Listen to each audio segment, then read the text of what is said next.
सुप्रभात, नमस्कार, राधे राधे दोस्तों।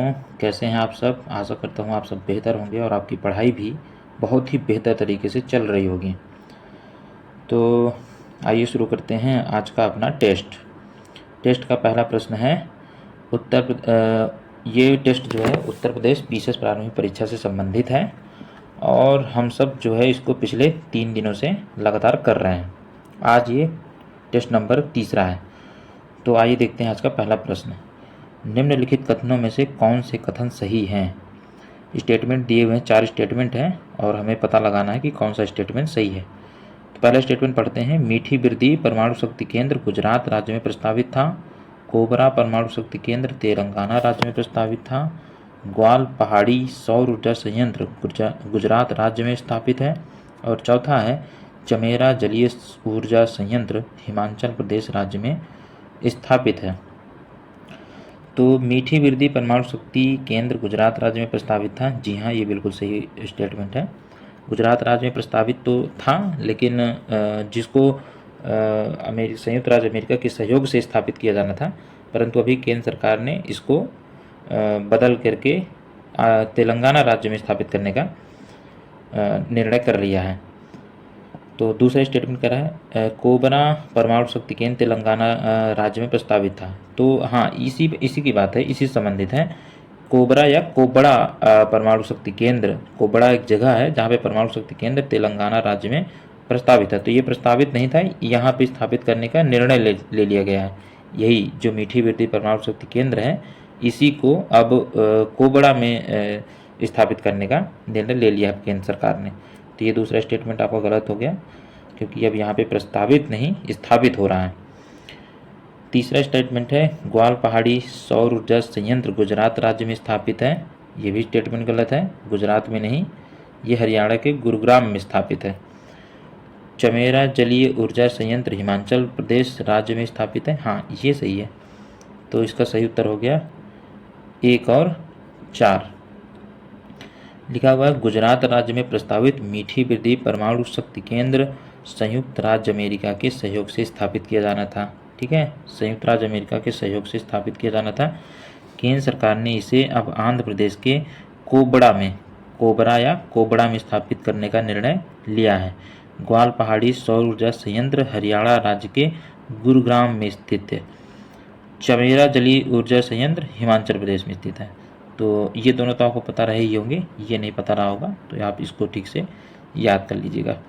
अगला प्रश्न देखते हैं। सूची 1 को सूची 2 से सुमेलित कीजिए तथा सूचियों के अंत में दिए गए कोड से सही उत्तर चुनिए। सूची 1 में कुछ अनुसूचियाँ हैं और सूची 2 में जो है उनसे संबंधित विषय हैं। आइए देखते हैं। 7वीं अनुसूची भाषाएं, 8वीं अनुसूची दल बदल परिवर्तन पर के आधार पर निरहरता, 9वीं अनुसूची विधायी शक्तियों का वितरण और 10वीं अनुसूची है कुछ अधिनियमों का विधिमान्यकरण। तो 10वीं तो आपको पता ही होगा, आपने खूब रट रखा है। 10वीं अनुसूची जो है वो दल बदल परिवर्तन से संबंधित है। 7वीं अनुसूची विधायी शक्तियों के वितरण से संबंधित है और 8वीं अनुसूची आपका भाषा से संबंधित है। 9वीं अनुसूची आपका कुछ अधिनियमों का विधिमान्यकरण से संबंधित है। तो इसका उत्तर हो गया 3 1 4 2। तो कहीं है 3 1 4 2 तीसरे पे, तो इसका सी उत्तर सही हो गया। ठीक है, सी ये वाला। तो 2 का सी। 7वीं अनुसूची विधायी शक्तियों के वितरण से संबंधित है, 8वीं अनुसूची भाषाओं से संबंधित है, 9वीं अनुसूची कुछ अधिनियमों के का विधिमान्यकरण से संबंधित है और 10वीं अनुसूची वो आपका दल बदल परिवर्तन के आधार पर निर्भरता से संबंधित है। ठीक है, अगला क्वेश्चन पढ़ते हैं। जनगणना 2011 के संदर्भ में निम्नलिखित कथनों में से कौन सा कथन सही नहीं है? पहला कथन दिया हुआ है भारत का जनसंख्या घनत्व 382 व्यक्ति प्रति वर्ग किलोमीटर है। दूसरा है बिहार भारत का सर्वाधिक घनी आबादी वाला राज्य है। और तीसरा है उत्तर प्रदेश जनसंख्या घनत्व भारत की जनसंख्या घनत्व के 2 गुने से अधिक है। और चौथा है सिक्किम देश का सबसे विरल बसा राज्य है। कौन सा कथन जो है सही नहीं है, मतलब गलत कथन का चुनाव करना है। ठीक है, तो बताएं इसका सही उत्तर क्या होगा। तो भारत का जनसंख्या घनत्व तो 382 व्यक्ति प्रति वर्ग किलोमीटर है, ये स्टेटमेंट भी सही है। बिहार भारत का सर्वाधिक घनी आबादी वाला राज्य है, ये भी स्टेटमेंट सही है। उत्तर प्रदेश का जनसंख्या घनत्व भारत की जनसंख्या घनत्व के 2 गुने से अधिक है। और पूछ रहा है सिक्किम देश का सबसे विरल बसा राज्य है, तो इसका सही उत्तर आपका हो जाएगा डी, सिक्किम नहीं है, ये सही है। यहाँ पे लिखा हुआ है जनगणना 2011 के अनुसार भारत का जनसंख्या घनत्व तो 382 व्यक्ति प्रति वर्ग किलोमीटर है तथा उत्तर प्रदेश का जनसंख्या घनत्व तो 829 प्रति वर्ग किलोमीटर है। तीसरा स्टेटमेंट सही हो रहा है ना, जस्ट 2 गुने से भी अधिक है, तो ये स्टेटमेंट तीसरा स्टेटमेंट सही है इसका। अतः स्पष्ट है उत्तर प्रदेश का जनसंख्या घनत्व तो देश की जनसंख्या घनत्व के 2 गुने से अधिक है। ठीक है। बिहार भारत का सर्वाधिक घनी आबादी वाला राज्य है। अरुणाचल प्रदेश देश का सबसे विरल बसा राज्य है, तो अरुणाचल प्रदेश है, जबकि प्रश्न में आपके दिया हुआ है सिक्किम, तो सिक्किम आपका यहाँ पे गलत हो जाएगा, अरुणाचल प्रदेश है। ठीक, सिक्किम गलत हो जाएगा, यहाँ पे आपका अरुणाचल प्रदेश है। प्रश्न नंबर 4, उत्तर प्रदेश के किस शहर को राज्य की पहली सोलर सिटी के रूप में विकसित करने की योजना है? उत्तर प्रदेश के किस शहर को राज्य की पहली सोलर सिटी के रूप में विकसित करने की योजना है? लखनऊ, अयोध्या, सोनभद्र, गोरखपुर। तो इसका सही उत्तर हो जाएगा अयोध्या। ठीक, इसकी व्याख्या पढ़ते हैं। उत्तर प्रदेश का पहला सौर शहर अयोध्या को राज्य के पहले सौर शहर के रूप में विकसित किया जाएगा। अयोध्या को सौर शहर बनाने का जिम्मा एनटीपीसी को सौंपा गया है। एनटीपीसी अयोध्या में 40 मेगावाट क्षमता का सौर ऊर्जा संयंत्र लगाएगी। कितने मेगावाट क्षमता का? तो 40 मेगावाट क्षमता का। ठीक है। सरयू नदी के तट पर एक सोलर पार्क की स्थापना भी की जाएगी। और गौरतलब है कि हाल ही में मध्य प्रदेश के सांची को देश का पहला सौर शहर भी घोषित किया गया है। तो जो सौर सिटी है वो तो अयोध्या बनाई जाएगी, पर पहला सौर शहर किसे घोषित किया गया है? वो है मध्य प्रदेश का सांची। ठीक, बढ़ते हैं अगले प्रश्न पर। प्रश्न नंबर 5, निम्नलिखित में से भारत के किस राज्य में राष्ट्रीय राजमार्ग की सर्वाधिक लंबाई पाई जाती है? ये रहे आपके राष्ट्रीय राजमार्ग। लिखा हुआ है निम्नलिखित में से भारत के किस राज्य में राष्ट्रीय राजमार्ग की सर्वाधिक सफल लंबाई पाई जाती है? तो पहला है उत्तर प्रदेश, दूसरा है राजस्थान, तीसरा है महाराष्ट्र और चौथा है बिहार। इसका सही उत्तर है महाराष्ट्र। महाराष्ट्र में सबसे सर्वाधिक जो है राष्ट्रीय राजमार्गों की लंबाई है।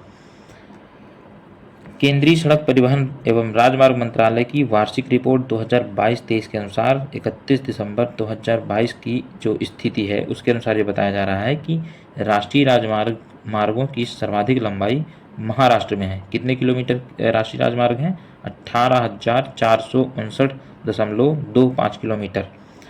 इस सूची में उत्तर प्रदेश दूसरे स्थान पर 12,270.23 किलोमीटर तथा राजस्थान तीसरे स्थान पर 10,706.34 किलोमीटर पर तीसरे नंबर पर स्थित है। कौन? राजस्थान। तो पहला हो गया आपका महाराष्ट्र, दूसरा हो गया उत्तर प्रदेश और तीसरा हो गया राजस्थान।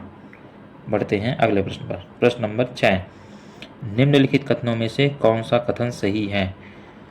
तो मैचिंग का क्वेश्चन है और इसको आप लोग मैच करेंगे और इसका उत्तर कमेंट करेंगे। Banaras locomotive works Varanasi, integral coach factory Perambur, rail wheel factory Ahmedabad, rail coach factory Lucknow. कौन से कथन सही हैं? इनका आप सही उत्तर बताएं। तो इसका सही उत्तर होगा बनारस लोकोमोटिव वर्क्स, ये जो है आपका वाराणसी में है, तो ये तो सही हो गया। इंटीग्रल कोच फैक्ट्री जो है पेरम्बूर चेन्नई में है, तो ये भी सही हो गया। और रेल व्हील फैक्ट्री ये आपका अहमदाबाद में नहीं, ये आपका बेंगलुरु में है, तो ये स्टेटमेंट गलत हुआ। रेल कोच फैक्ट्री लखनऊ में नहीं कपूरथला में है। ठीक है, तो ये भी गलत हो गया। तो इसका सही उत्तर हो जाएगा डी, 1 और 2। Banas locomotive works Varanasi, integral coach factory Perambur, rail wheel factory Bengaluru और रेल कोच फैक्ट्री कपूरथला। इनको याद कर लीजिएगा, ऐसे प्रश्न बहुतायत मात्रा में पीसीएस में पूछे ही जाते हैं। ठीक है, प्रश्न नंबर 7 देखिए।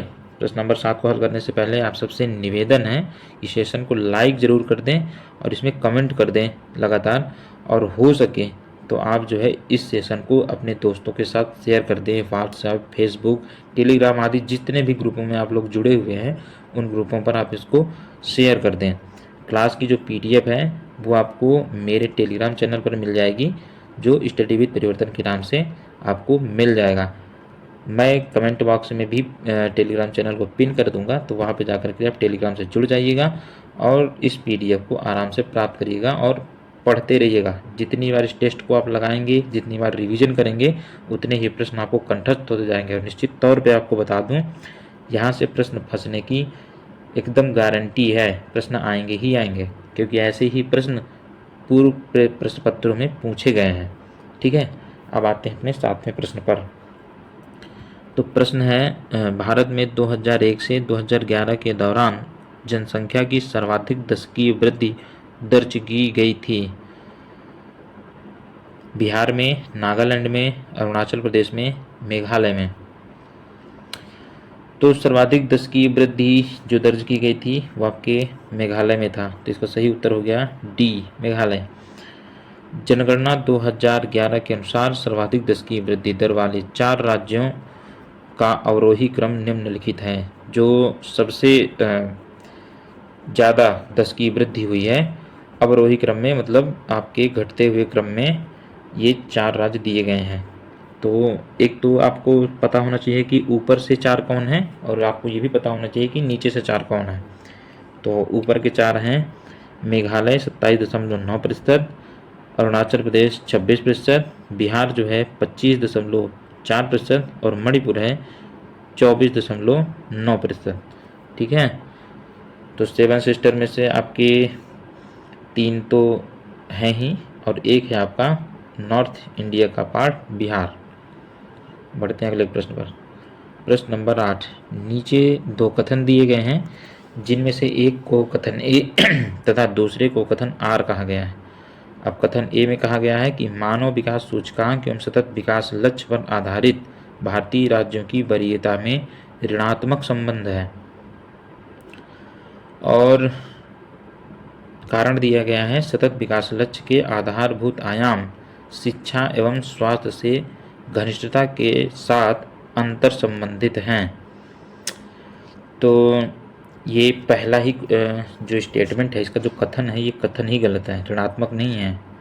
ठीक है, सतत विकास लक्ष्य के आधारभूत आयाम शिक्षा एवं स्वास्थ्य से घनिष्ठता के साथ अंतर संबंध, ये बिल्कुल सही है।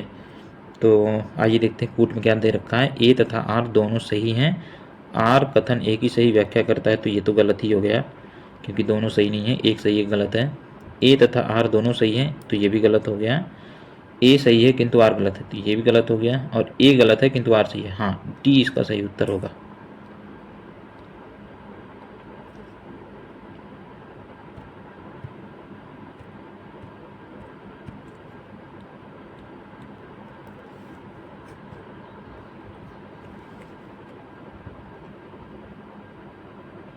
बढ़ते हैं अपने अगले प्रश्न पर। तो इसका उत्तर देख लें। उत्तर है आर्थिक, देखिए डी उत्तर है। आर्थिक समीक्षा 2018-19 के अनुसार एसडीजी लक्ष्यों के आधारभूत आयाम शिक्षा एवं स्वास्थ्य के साथ घनिष्ठता के साथ अंतर संबंधित है, और यह भारतीय राज्यों को एचडीआई एवं एसडीजी रैंकिंग के मध्य धनात्मक संबंध से स्पष्ट हो रहा है। ठीक है, ऋणात्मक नहीं है, धनात्मक है। तो पहला स्टेटमेंट इसी वजह से गलत हो रहा था। स्पष्ट है कि दिया गया कथन ए गलत है, जबकि आर जो है उसका सही है। बढ़ते हैं अगले प्रश्न पर। प्रश्न नंबर 9, कोलकाता अंतर्राष्ट्रीय फिल्म महोत्सव 2023 में किस फिल्म को अंतर्राष्ट्रीय श्रेणी में सर्वश्रेष्ठ फिल्म का पुरस्कार प्राप्त हुआ है। देखिए ये सारे प्रश्न जो है ना आपके एकदम कंठस्थ होने चाहिए, क्योंकि ऐसे प्रश्न यूपी पीसीएस के फेवरेट प्रश्नों में से एक माने जाते हैं। अंतर्राष्ट्रीय फिल्म पुरस्कार देखते हैं। Children of nobody, all moon is back, Udham Singh और आर। तो इसका सही उत्तर होगा चिल्ड्रन ऑफ नोबडी।